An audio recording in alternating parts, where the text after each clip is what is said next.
Muy buenas. Debido al alto número de consultas respecto a diferentes temas relacionados con el concurso oposición, vamos a hacer este pequeño vídeo tutorial para explicar algunas nociones importantes. Para empezar, cuando entramos en la página del SAS y cliqueamos en Profesionales, aquí tenemos la información de la oferta de empleo público. Sé que todos entráis en la BEC directamente, pero hay mucha información útil e interesante en esta pestaña de aquí. Cuando entramos, tenemos diferentes opciones. Aquí tenemos para ver las convocatorias actuales, que son las de 2020, 21 y 22. También podríamos mirar aquí, que son las futuras que van a convocarse, que sería la extraordinaria, según el decreto de 2021. Y aquí tenemos las que ya finalizaron. Vamos a utilizar estas como referencia, porque, bueno, podríamos utilizar las del 13, pero las del 16 tienen un poco más de similitud con las convocatorias del 21 y además así nos puede servir de referencia para los siguientes procesos y conocer todos los pasos que tienen que surgir. Cuando cliqueamos aquí, nos aparece esta nueva página donde aquí a la derecha tenemos el cuadro de evolución de acceso libre. Tened en cuenta que hemos dicho acceso libre. Promoción interna serían aquellas personas que tienen una plaza en propiedad firmada hace más de 2 años. Entonces ellos pueden optar al cupo de promoción interna. Los demás acuden al acceso libre. Y aquí nos va a explicar el cuadro de evolución de acceso libre. Primero aparece el temario, después la convocatoria del concurso oposición, en tercer lugar el listado provisional de admitidos, excluidos y adaptaciones de tiempo y o medios a las pruebas selectivas. El cuarto sería el listado definitivo y después el listado de la fase de oposición, listado provisional del concurso oposición, listado definitivo y nombramiento. Concreto y específicamente, pues vamos a ver una categoría al azar y entonces podremos ver en esa categoría cada uno de los pasos y cada uno de los procesos que hay en medio. Escogemos, por ejemplo, no sé, técnicos, y dentro de los técnicos vamos a escoger un técnico sanitario y vamos a escoger técnico en cuidados auxiliares de enfermería. En este caso vemos aquí la publicación del temario. Lo importante de la publicación del temario es la utilidad que tiene esto. ¿Qué utilidad tiene saber el temario? Pues tiene que si tengo los libros de una convocatoria y viene una nueva convocatoria, ¿me sirven los libros o no me sirven? ¿Es el mismo temario? Pues aquí puedo descargarme el temario de un año y el temario del otro y poder compararlo. Después de publicarse este temario, que podemos consultarlo aquí, tenemos aquí que hay resoluciones que aprueban este temario. ¿Para qué nos sirve conocer estas resoluciones? Pues pongamos que en pasos posteriores, cuando baremos nuestro expediente, nos indican que uno de las actividades formativas de los cursos no está relacionado con las funciones de la categoría o con el temario de la categoría. ¿Cómo podemos demostrar lo contrario? Pues buscando en ese temario el contenido de la actividad formativa que hemos realizado. Y entonces podríamos indicar en la alegación que la actividad sí está relacionada con la categoría, ya que el contenido de la actividad formativa estaría recogido dentro del tema tal que está aprobado como temario según la resolución tal o la resolución cual que vienen aquí con sus hojas y su correspondiente fecha. Una vez que sale esto, lo siguiente que esperamos y se publica es la convocatoria del concurso oposición. Cuando sale la convocatoria, con las correcciones de errores o modificaciones que pueda aparecer, debemos leerla. ¿Por qué? Porque ahí viene explicado todo el procedimiento completo. Y para empezar nos dice que esto no es una oposición. Esto es un concurso oposición. Y es una diferencia importante, porque si sacas en un examen de oposición un 98 y hay 200 plazas, pues probablemente, casi seguro, vas a obtener plaza, ya que la plaza se la llevan las mejores notas del examen. Sin embargo, un concurso oposición tiene dos fases. Una fase de oposición, que sería el examen y que hay que aprobarlo, superarlo, y una segunda fase, que es la fase de concurso. Yo puedo tener un 98 en el examen, pero no tengo absolutamente ningún otro mérito en la fase de concurso y por lo tanto me quedo con 98 puntos.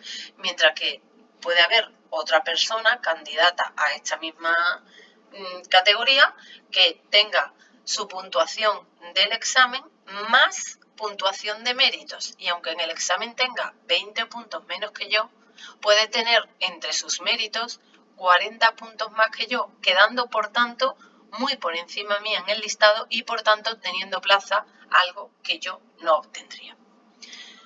De ahí la importancia de tener claro que es un concurso oposición, no es una oposición. Y aquí pues podemos leer pues la convocatoria, todos los pasos, los plazos y además el baremo completo de méritos. ¿Cuánto me va a puntuar un curso? Los cursos que tengo, de qué entidades me puntúan y de cuál no. Este que tenemos abierto es del 2016 y el baremo era diferente al actual.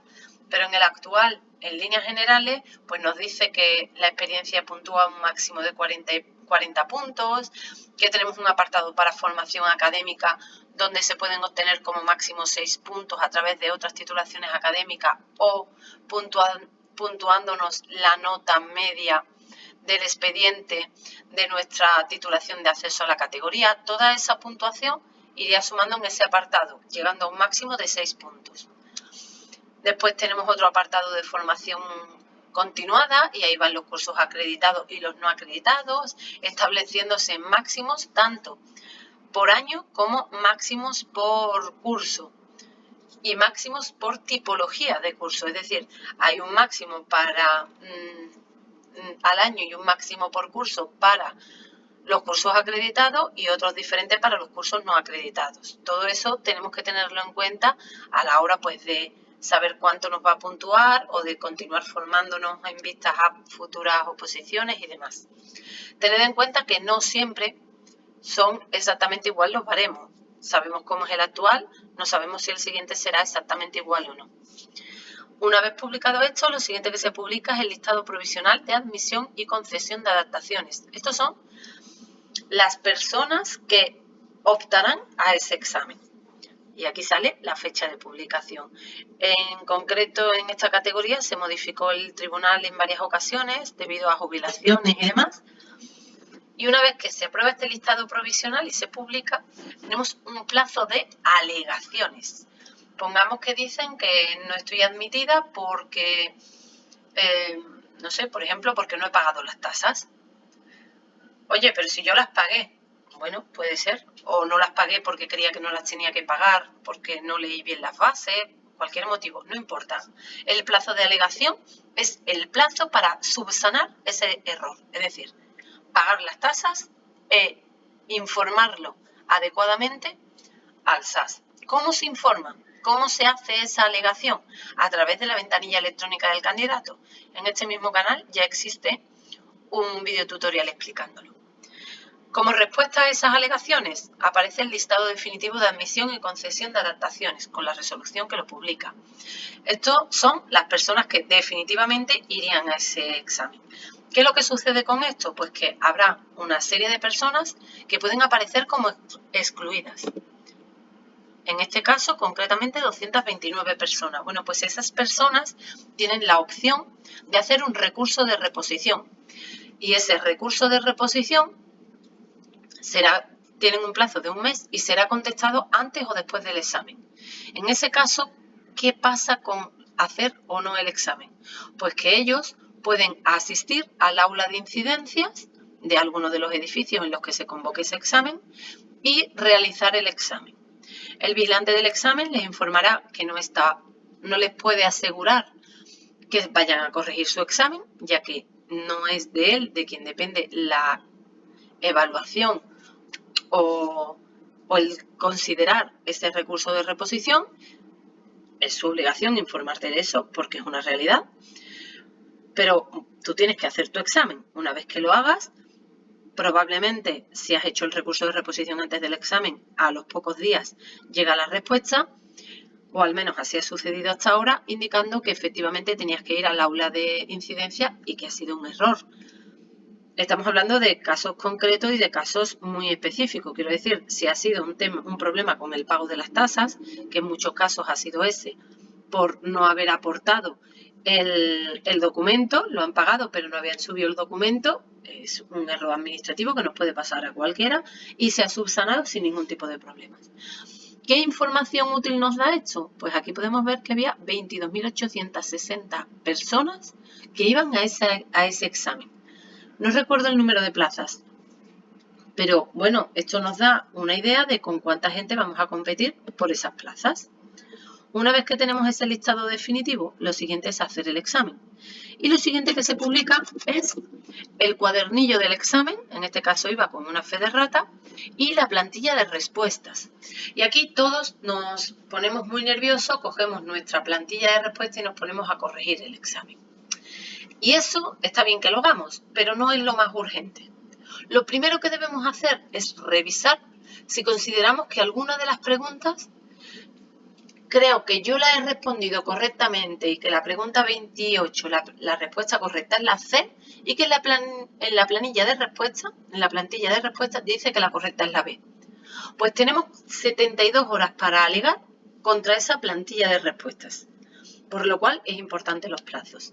En este mismo canal de YouTube tenemos un vídeo tutorial de cómo se hacen esas alegaciones. Una vez que esto se publica, pues con posterioridad saldrá la plantilla definitiva. Aquí podéis ver que había unas peticiones de aplazamiento del examen, pero que no hubo examen aplazado.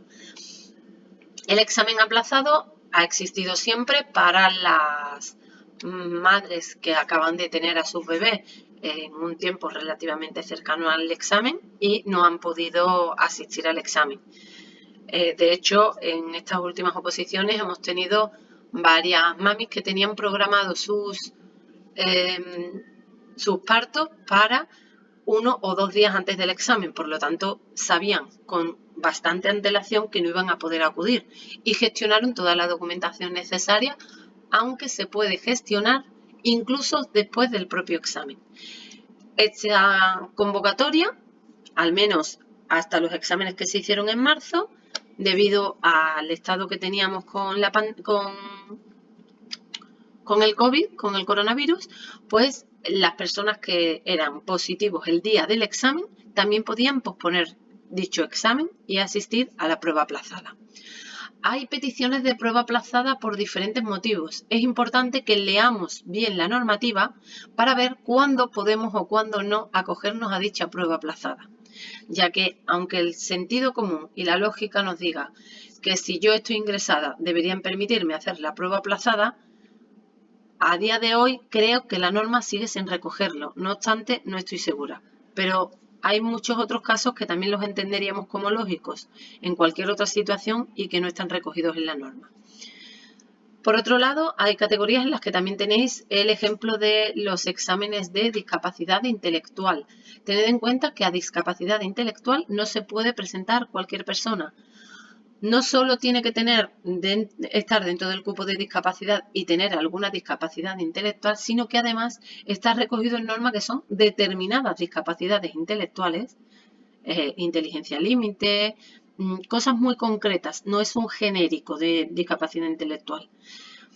Y además, si tienes discapacidad física e intelectual, no es que la suma tengas el 33%, sino que tienes que tener solo en la parte de intelectual un porcentaje concreto y específico que dice la norma. No los conozco de memoria, pero están todos en la normativa publicados, ¿vale? Una vez que tenemos esto, lo siguiente que se publica es el listado de aspirantes que supera la fase de oposición, es decir, quién aprueba y la resolución que aprueba dicho listado. Este listado nos da una información útil. Para empezar, aquí tenemos en esta línea verde la puntuación de la nota de corte, es decir, a partir de qué nota es aprobado el examen. En este caso fue 49,045. Esta última convocatoria ha sido algo más baja. Y si vemos aquí al final, vemos que hay 125 páginas. Teniendo en cuenta que en cada página hay 100 personas, pues podemos saber el número de personas aproximado que ha aprobado, ya que la última página normalmente no suele estar completa, no suele tener 100. En este caso vemos que es bastante más corta. Pues es otra información útil, porque así ya vemos con cuánta gente competimos a partir de aquí. Lo siguiente que tenemos que hacer una vez que este listado sea aprobado es presentar nuestro autobaremo. Concretamente, la norma en este año lo que dice es que una vez aprobado este listado, 15 días después empezará el plazo del anexado y presentación de autobaremo. Es decir, se publica el listado, hay un plazo para reclamar ese listado, esperamos y 15 días después ya podemos empezar a hacer nuestro anexado y calcular nuestro autobaremo y presentarlo.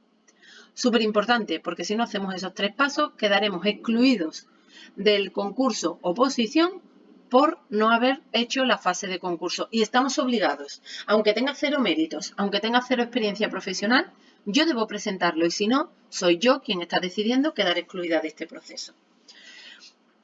En este caso concreto, una vez que hemos presentado todo, una vez que hemos hecho todo eso y hacemos nuestro anexado, que también haremos un vídeo en cuanto se abran los plazos pertinentes para poder publicarlo en el canal, ya el tribunal puede ir evaluando todo el proceso para sacar el listado provisional de personas aspirantes que han superado el concurso oposición.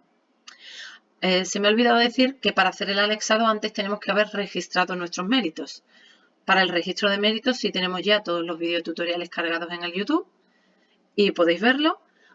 Y realmente los méritos se pueden ir subiendo a la página desde el momento en el que sabemos que vamos a optar a la convocatoria. A lo mejor ya los tenemos subidos de otras convocatorias, de otro año o de otra categoría.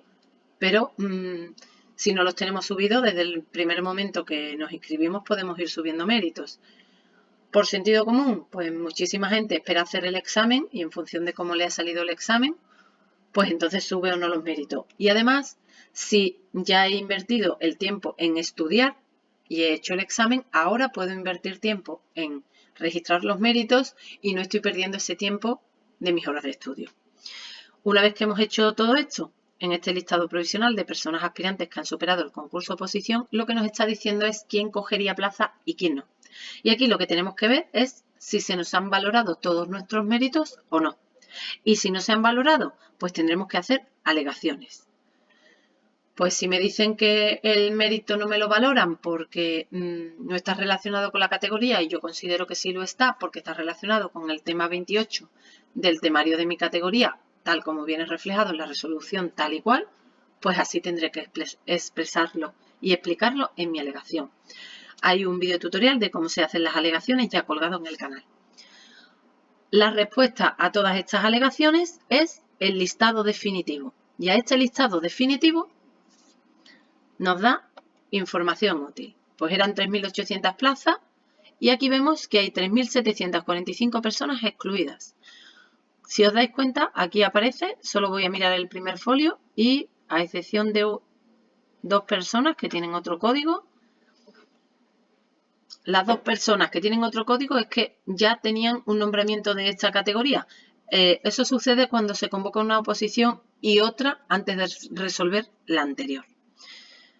Errores del SAS que podía ir subsanando pronto.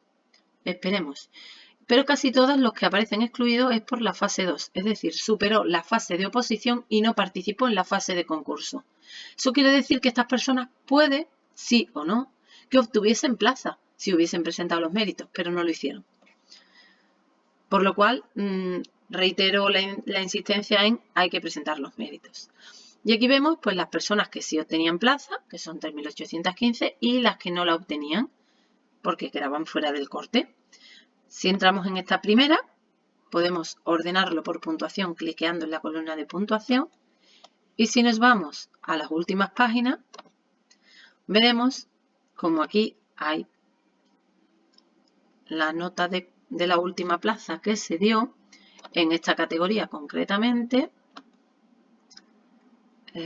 Por turno libre fue con 117,052 puntos.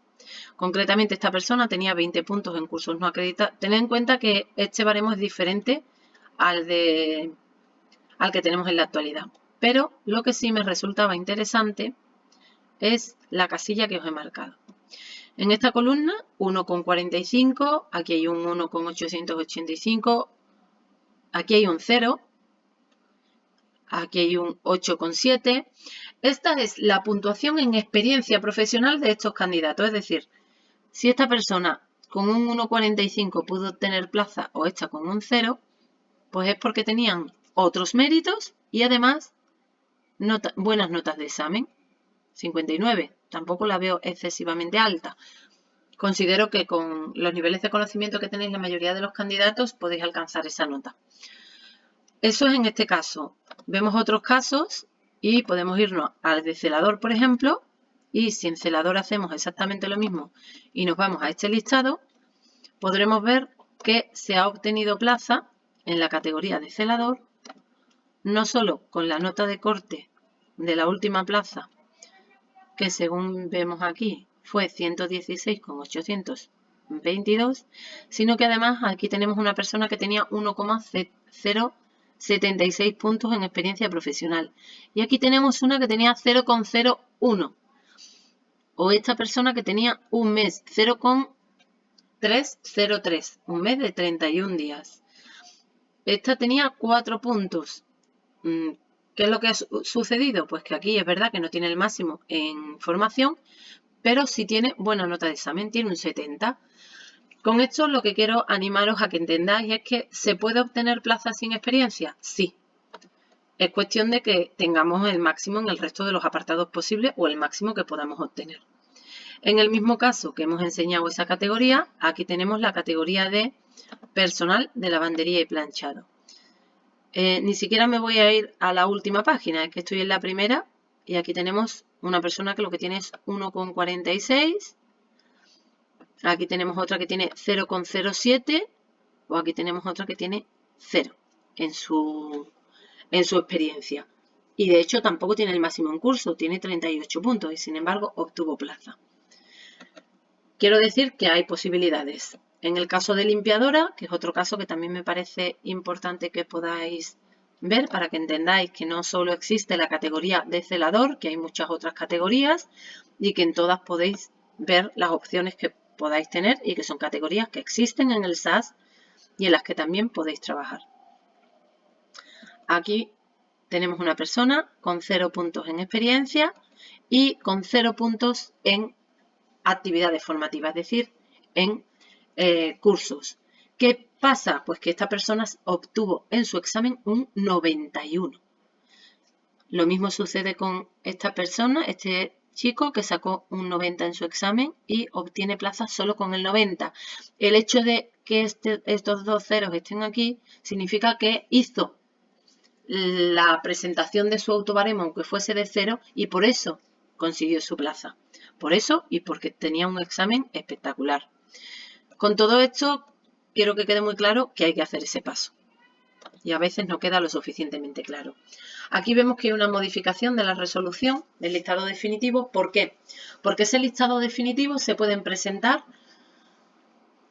un recurso de reposición. No me han baremado algún mérito que yo alegue en su momento, pero siguen sin habérmelo baremado y yo puedo alegar. Hacer un recurso de reposición. Ese recurso de reposición, la respuesta es la modificación de ese listado. Y además les llega una respuesta por escrita a los candidatos, bien sea por email o por correo certificado, donde viene la resolución y la respuesta a ese recurso de reposición. Lo normal es que se tengan en cuenta algunos recursos de reposición. Casos concretos y específicos llamativos, pues puede ser el de celador del año pasado, tuvo bastantes movimientos internos e incluso algunos externos, y el caso de los pinches, donde salieron del listado y entraron candidatos nuevos y no hablamos ni de uno ni de dos, sino de más de 100 candidatos.